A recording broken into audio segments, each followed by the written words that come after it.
Welcome to Godly Play this Sunday.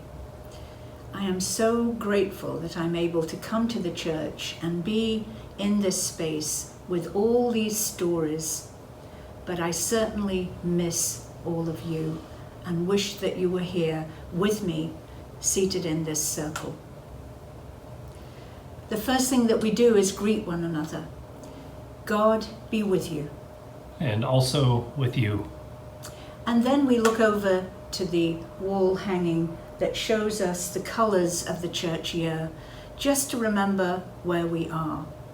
And we are now in the time of the color green, a color that reminds us of growing in faith. And now it's time to get ready for the story for this morning. And we will be listening to a parable. This will be the last parable in the series. So we need to get ready to listen to a parable. And we do that all by ourselves, getting quiet inside so that we can really listen to what this parable has to tell us.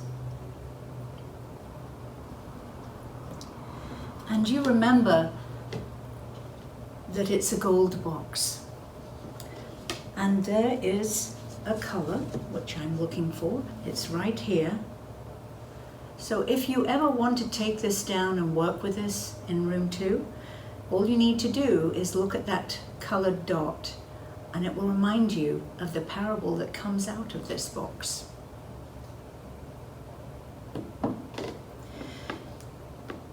Gold reminds us of something important, and parables are important. And someone who made this box did try to make it look old, to remind us that parables are very old. And the box has a lid. All parables are like that. And we need to be ready to come to this parable and open this lid, which is a little bit like a door. Sometimes a door can open easily for us, and sometimes they stay closed.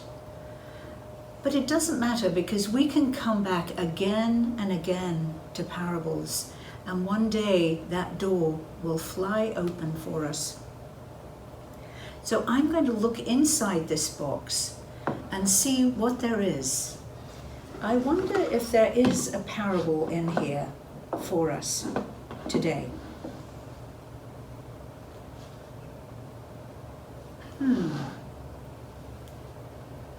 I wonder what this could be. It's certainly white. Everywhere you look, you see the color white.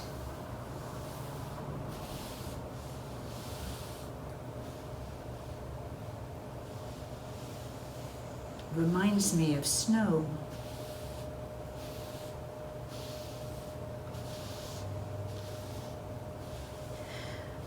Or it could be one of those lakes of ice that people skate on. Or it could be a full moon. I don't know what you're imagining it could be, but it could be so many things. Let's see what else there is that will help us get ready. I wonder what this could be.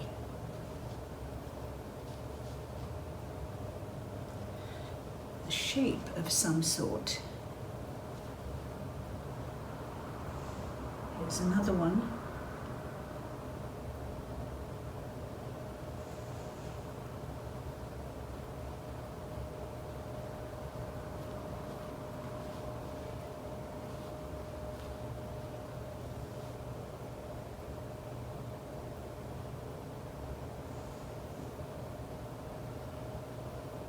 Put this one here. I wonder how many there are. What if they're windows? And here's another.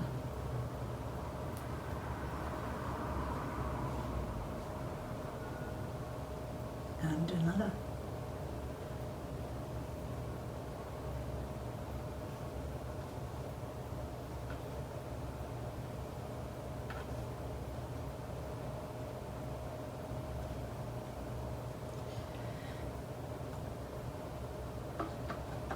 Ah, this will help. Look at all these things. I wonder what these could be.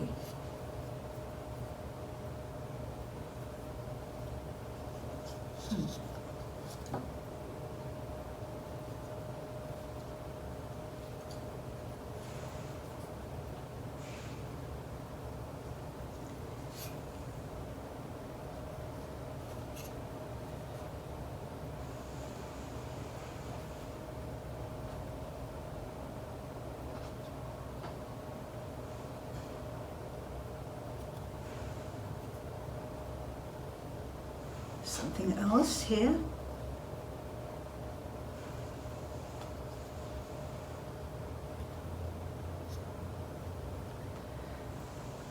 One more thing.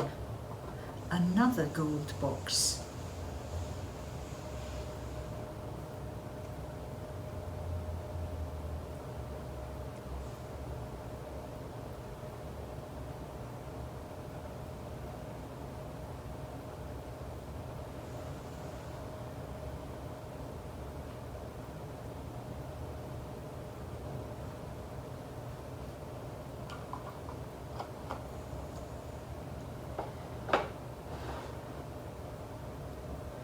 So I think we have everything that we need to be ready to hear this parable.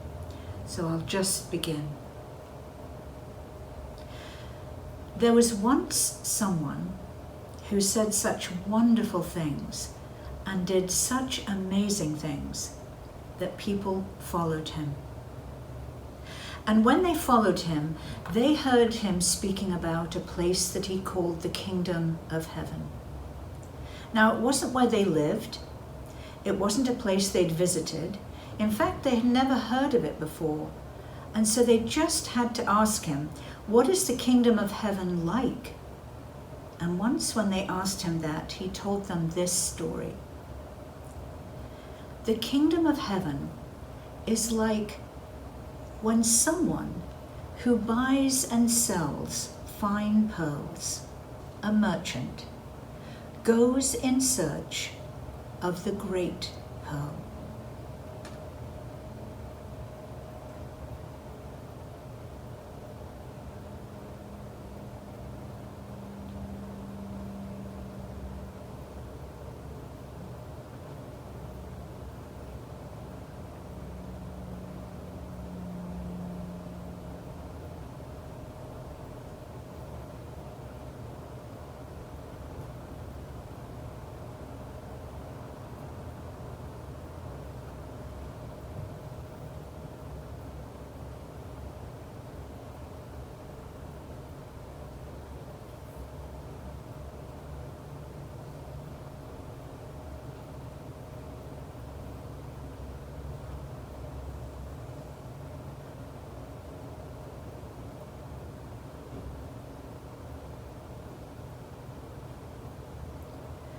And when the merchant finds it,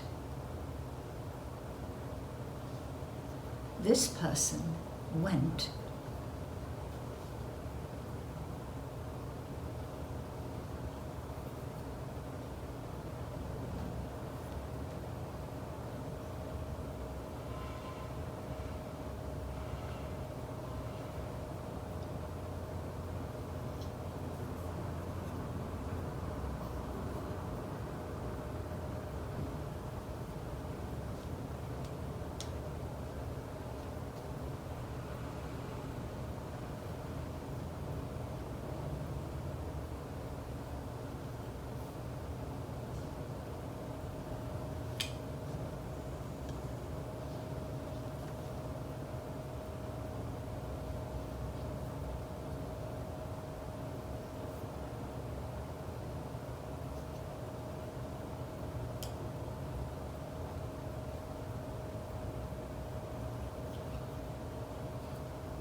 and exchanged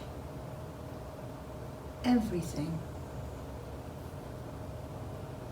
for the great pearl.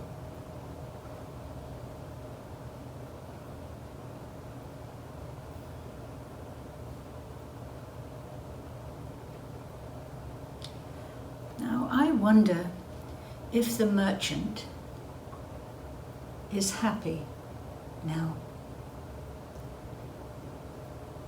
that this person has the great pearl.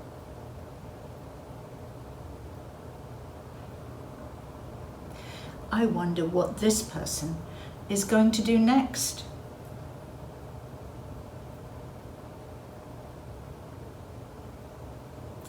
I wonder why the seller was willing to give up something as precious as the great pearl.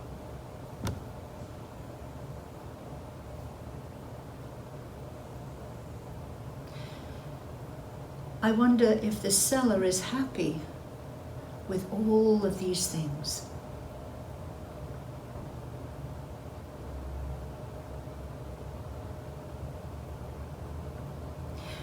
I wonder if the seller has a name.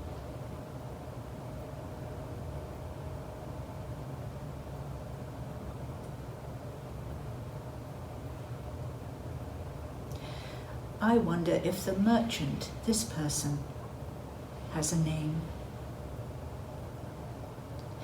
And I wonder who this person could really be, who went in search of the great pearl.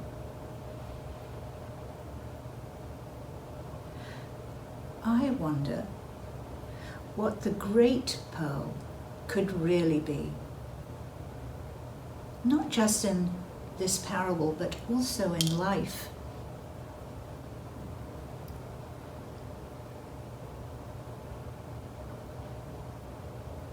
I wonder what is so precious that you would give up everything for it.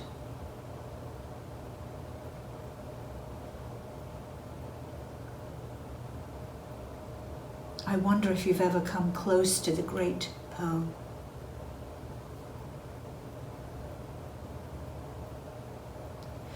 I wonder where this whole place could really be.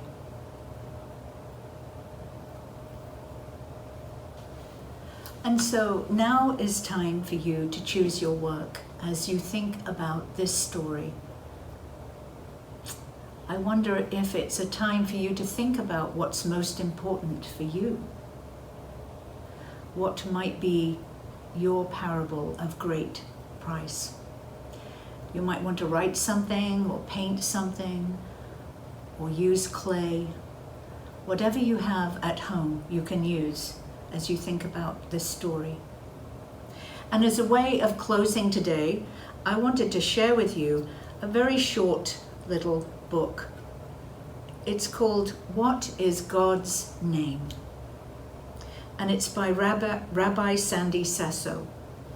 But as we think about God and the names that we use for God, I've always loved this little story. And when you come back to this room, maybe you'll be able to choose it from the books in here and look at the pictures more closely. After God created the world, all living things were given a name. But no one knew the name of God, so each person looked for God's name. The farmer called God Source of Life. The man who tended sheep called God Shepherd. The tired soldier called God Maker of Peace. The woman who took care of sick people called God Healer. The young woman who nursed her baby called God Mother. The young man who held his baby's hand called God Father. And the child who was lonely called God Friend. All the people called God by different names. Each person said, "My name for God is the best." But no one listened. And then one day, all the people came together. They knelt by a lake that was like a mirror, God's mirror. They looked and they saw their own faces. They saw the faces of all the others. And at that moment, the people knew that all their names for God were good. All at once, all together, they called God one. God heard and was happy. Amen.